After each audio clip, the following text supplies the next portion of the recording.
Hello everyone, MainManSWE here, hoping you're all doing awesome as always, and me, I'm doing great for many reasons, but one of them obviously being this.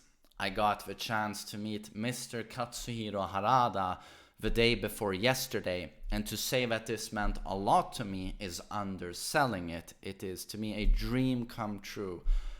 Meeting him, and I'm so grateful I got the opportunity to do so. Just simply incredible.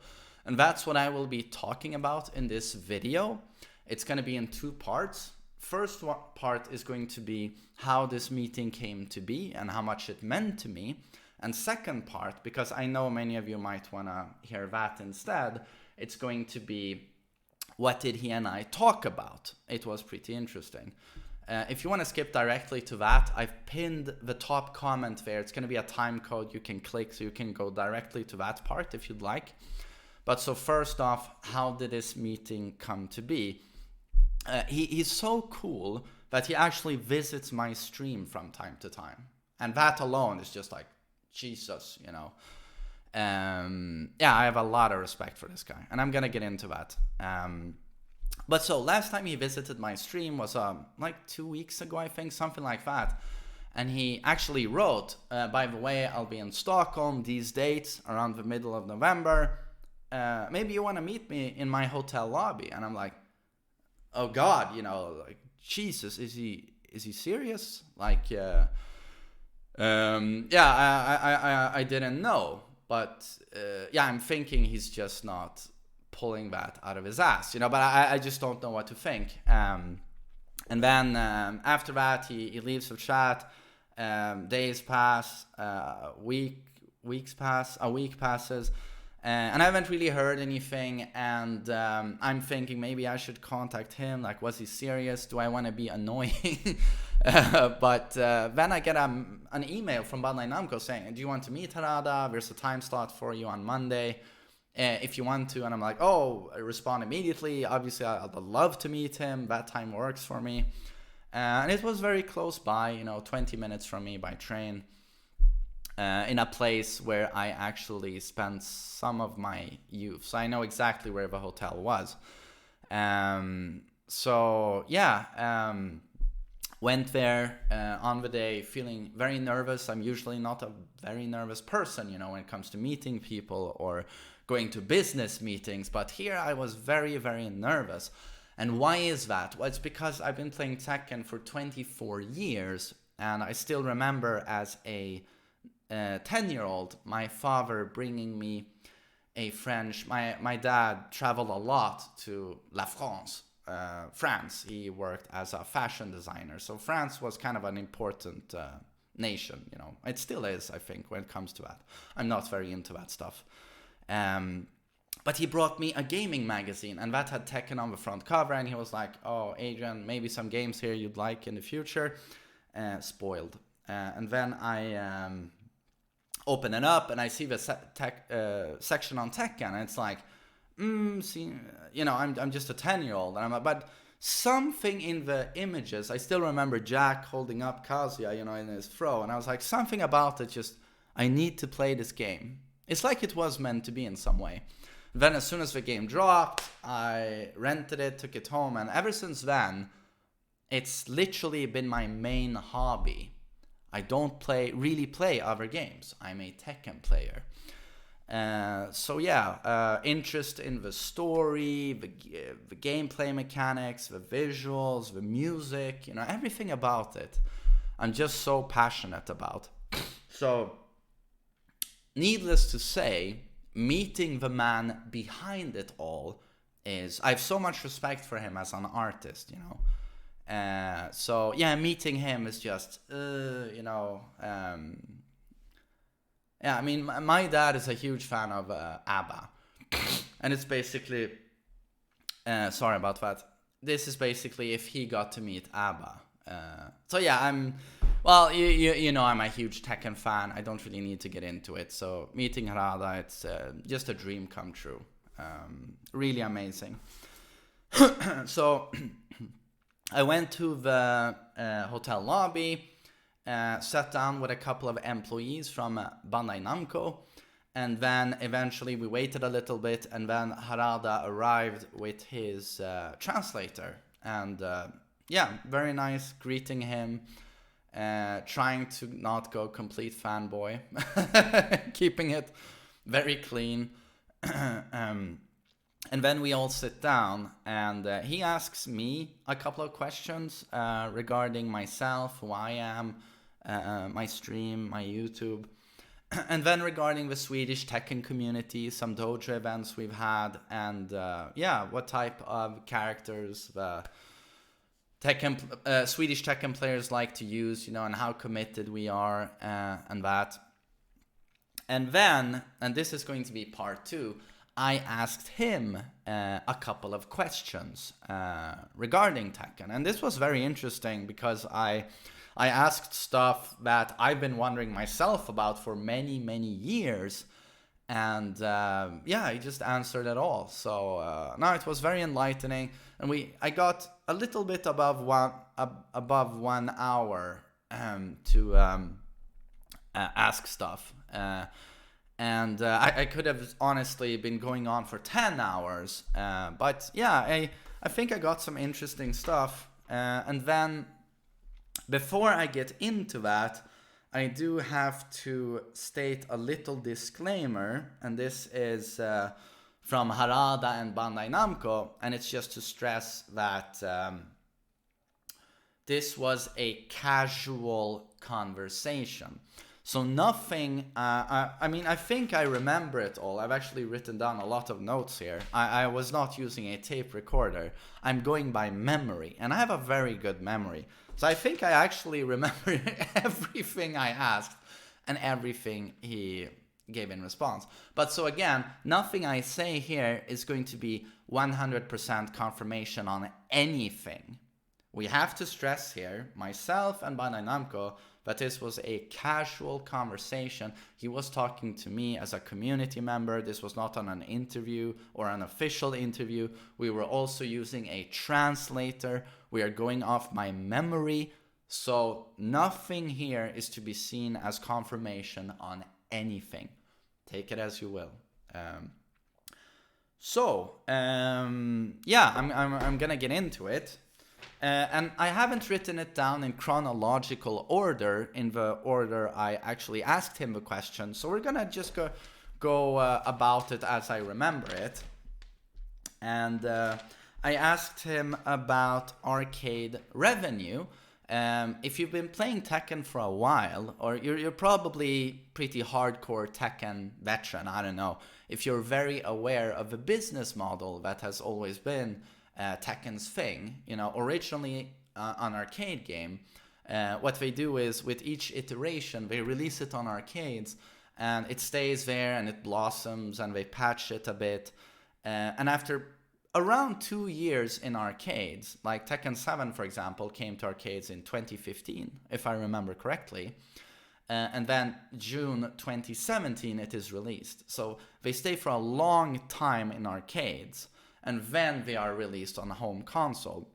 So what I asked Harada was, how does that look right now? Will you keep going with that business model? Or maybe in the future, will you release very closely to consoles like you did with Tekken 5? Tekken 5 very famously was released, I think in December of 2004 on arcades. And like seriously 2 months later, I think, on consoles. And they didn't do that again. And I'm not entirely sure why they did that then. We didn't really get into that, or why they stopped doing that. I'm thinking maybe because the arcade revenue suffered. But so what he said was that in the future, actually, it's not going to be seen as something mandatory or very fruitful or something they have to do to release the game initially on arcades and then on consoles. Because he told me Tekken 6, for example, did well in arcades and did pretty just as well on home console. So it's like they were very even. Both of those chunks were very good sources of revenue for Bandai Namco. But with Tekken 7, he said that home console, has been doing very well. arcades haven't been doing as well. And this is because arcades overall are doing poorly not poorly, but we're doing much worse right now in Japan and in pretty much every other region compared to before. I guess more people are playing on consoles. And he also said that where it used to be the case, there were two business models. There are two business models that have been in use, Bandai Namco versus the arcades. And it used to be that Bandai Namco sold their arcade cabinets to the arcades. And as soon as you sold the machine, you have your revenue. You weren't dependent on how well the arcade did. And that always guaranteed that they got their money. They just sold their arcade machines and that was it. Whereas today, they use a royalty business model where the amount of money Bandai Namco receives correlates with how well the arcades are doing. So that business model hasn't been as lucrative, and the arcades are doing worse, and they don't see it as mandatory anymore to release the games on arcades first. So this is what the translator said, that Harada said. And of course, this is super interesting. Who knows what that can mean, for the future. And then I asked him, Tekken 7 is doing really, really well. It's basically seen as almost, I don't want to talk as a fanboy here, but I've seen a lot of big community figures from Street Fighter say that they're very impressed with Tekken 7. It's a great fighting game. A lot of people are saying that it might be the best fighting game actually right now, the best fighting game of its generation. And we all know it's doing very well. It's been very well received. And I certainly think it's pretty much the perfect version of what started with Tekken 5. Because it builds a lot on the Tekken 5 gameplay and base formula. So I just asked Harada, Tekken 7, very well received. It's pretty much, in my eyes, a perfect Tekken game. So are you a little bit worried going forward? How do I top this? And he said that he didn't seem worried and said that he has a lot of good ideas. He wants to be very creative. He wants to do something different. And he said that fighting games for a long time now, ever since their origin, have been very traditional. Even the fighting games you see today don't really break from the base mold of the old fighting games. It builds a lot on tradition, and he said that in some way it would be interesting to break that tradition and do something completely new. So that was an interesting answer. And then I asked him about Akuma. Akuma, as you know right now, is very controversial in the community. I still see a lot of people say oh, why is he in Tekken? God damn, this 2D shit, canceling normals into specials, into supers. A lot of people find it problematic. A lot of people really like it. So I asked him, putting Akuma in Tekken, it must have been seen as really risky, right? Him coming into Tekken with his systems, his Street Fighter system, jumping around and all of that. Was that in-house seen as very doing some form of gambling? Were you worried? And he just said that I told him my age when we talked a little bit about me, and he said that a few years after I was born, there was a boom in the fighting game market. Every single video game publisher, developer wanted to get into fighting games. Everyone who made video games wanted to make a fighting game. So there was a big boom. And he said that 85% of those companies, those franchises, those fighting game franchises are gone today. Only a few remain. And he said that those who remain are those who were willing to take risks and gamble and try and be original, creative. So he saw putting Akuma in Tekken as just a continuation of that tradition of trying to take risks. And then we were talking a little bit about my stream and all of that. And he asked me like, how long do you plan on doing this stream on YouTube? And I said that, well, I mean, I love doing this. So for as long as there are Tekken games, I'd love to do this. Then the translator shot that to Harada, and Harada very positively said that, oh, you have no reason to worry, Tekken will keep going. So he sounded very positive. But again, it's through a translator, so yeah. But he sounded super positive, and he made me very happy. And then I asked him about season 1, 2, and 3. Was any of them guaranteed? How many of them were motivated by the sales, etc.? And how did you expect the game to do as well? And he said that the business Tekken 7 did year 1, how well it made, that was along expectations. However, year 2, the game made twice as much as Bandai Namco expected. So very, very positive. And only at the launch of Tekken 7, only season 1 was guaranteed. That was always guaranteed that we were going to release that DLC. But season 2 and 3 was not even, no, that's not going to happen. So when the game did as well, suddenly they could go to the board of Bandai Namco and actually argue that, a season 2 would be great.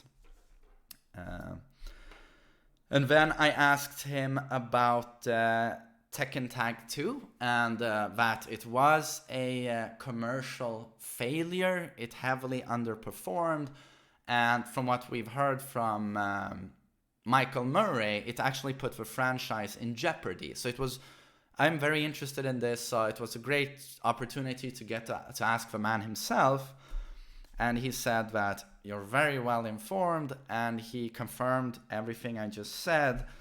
And he also continued by saying that Tag 2 was really loved by the hardcore community. Many of them still today, feel like that's the best. Ooh, that's perfect Tekken. I do not agree. I dislike Tag 2, but I can see what other people see in the game. But so he said, hardcores love it, but it really failed with the casual audience, unfortunately.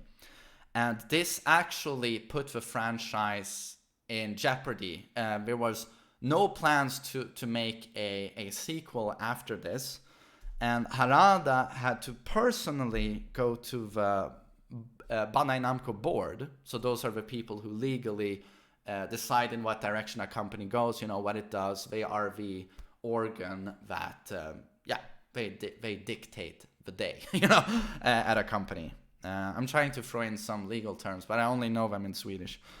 But Harada had to personally do several presentations to them to show them Tekken 7 and what a potential a new sequel could have. And one of the big selling points was the new visuals of the game, that it was going to be much more dynamic to look at, and sparks, slow motion, rage arts, and all of that, just to make it more exciting. And obviously, this is where I inject that. Obviously, one of the reasons also the game is so fun to look at as an esport, I think, these days. It's that there's much more happening, cool stuff. So that was interesting. And Harada stressed that I was talking about frame data and tutorials, and he said that, and this came back in many more questions, that Harada looks at the majority, not the minority. So people like me who are in the hardcore community, who have a will of our own, something we would like to see, he said that he stressed that he can't only look at us, because as much as we see ourselves as the people who really love Tekken, we are the minority. The majority is the casual gamer. So Harada doesn't really want to get blinded by choosing a camp. He wants to look at what does the majority want, and this will come back soon in a point.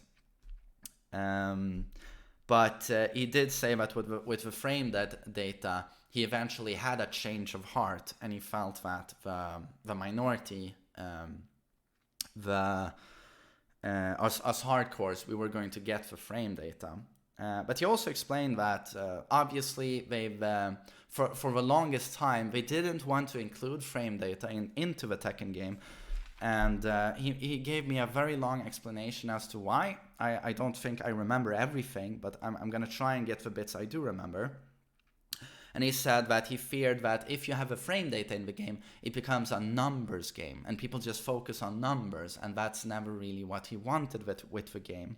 He wanted the game to, through its animations, its intricate animations, really showing a punch, showing a hook, and the effects they have on the opponent. He wanted us to have immersion into the game, and rather having the animation telling us what is going on.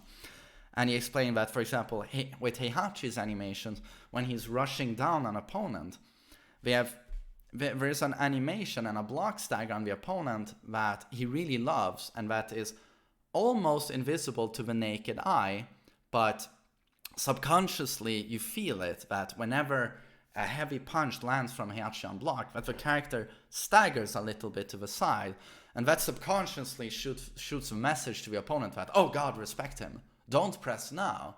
But he said that the interesting thing here is that on many of those moves, Heihachi is much more vulnerable than you think. But that if you put frame data, it kind of ruins that immersion, and he wants the player to challenge those animations, basically. So he gave a very long explanation here. And that has been, as the creative artist, his vision. And of course, he's now changed his mind. That was interesting.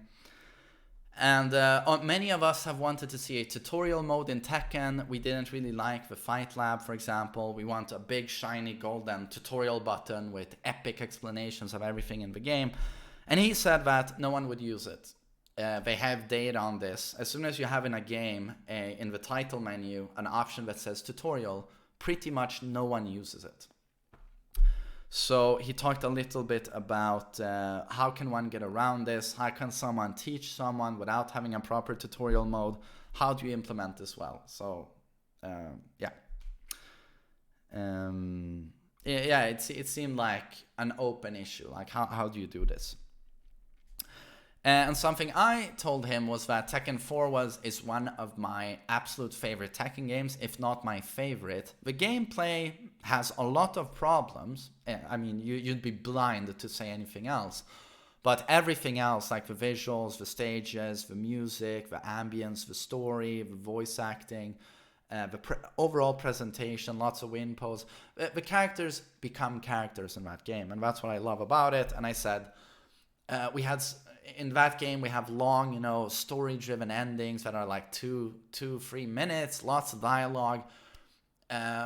Why didn't you guys continue with that? Why was that removed? And he said that, and this is something we've heard before, that is the first game where we used an actual writer. We took in an external writer to work on scripts and stuff. And the data said us that those types of endings were loved by the hardcore community, but the casuals absolutely objected to them and did not like them at all. And again, Harada wants to look at the majority, not the minority. And it turns out the casuals, again, just wanted those pre-rendered 10 to 15, 20-second CG endings. I guess that's more seen as Tekken's identity, I don't know, among casuals. So that's why they went back to that. And he also said that in the Tekken 4, they used the in-game models basically. And I think people didn't like that. They wanted the pre-rendered sequences. Let's see. And he also said that while the board at Bandai Namco many times have, previously only looked at sales, and revenue to motivate DLC, or making another game, Harada has actually gotten the board to be much more positive now and have a more community outlook on things. And rather than only looking at sales and revenue, actually look at community interaction and the esports, the bigger picture, how engaged is the community, and that now is also seen as a metric to them on how the game is doing, rather than only sales and revenue. And I thought that sounded very positive, and maybe that's why we've gotten a season 3, with all of the great features that has. He also talked about how hard it was to get Geese Howard into Tekken, and how his form and just fine-tuning Geese to fit into Tekken was very difficult. And this was an overall broader focus on villains he wanted to do. And you see this with Akuma, Geese, and Negan. He really wanted to focus on villains. And then we talked a little bit about his inspiration for the Tekken series, 25 years, and when he got started, what really inspired him. And he was greatly inspired by Street Fighter and also by King of Fighters. And he also saw it as a challenge to try and, within 10 years, try and outdo the Virtua Fighter series. That was a strong motivation. And just to make the greatest fighting game possible. And he also said that he sometimes feels, and this is when he has interaction with the fans, he sometimes feels somewhat frustrated when he discusses things with us hardcore fans, because sometimes he gets the impression that we think that we are the ones who care the most about the game and they don't. But he said that he himself and everyone in the team, they all really, really love the game, and they love the game just as much as we do. So that we all remember that. And he talked about the excitement he feels at EVO whenever he takes the stage to present stuff for us. And he just loves the fact that all of the fans are there and he can see them, and that makes him so happy. And that it's not as fun doing reveals on streams, when he just sits there with a computer, and basically talks into a microphone and does reveals and explains things. He really loves taking the stage and seeing the fans. So that is all I remembered from our talk, but I think I got most of it. So I hope you found that interesting. And again, I just want to stress that it was a casual conversation with a translator. So again, it's not 100% confirmation on anything. And this is from my memory again. I just hope you enjoyed that. And what an honor for me. I just sat down with the man behind, a game I've dedicated a large portion of my life to, and he asked me if I wanted to meet him. It's just unbelievable. It's gonna be one of those days I remember forever, for sure. I hope you all have a lovely day, and I will see you on the next video. Take care.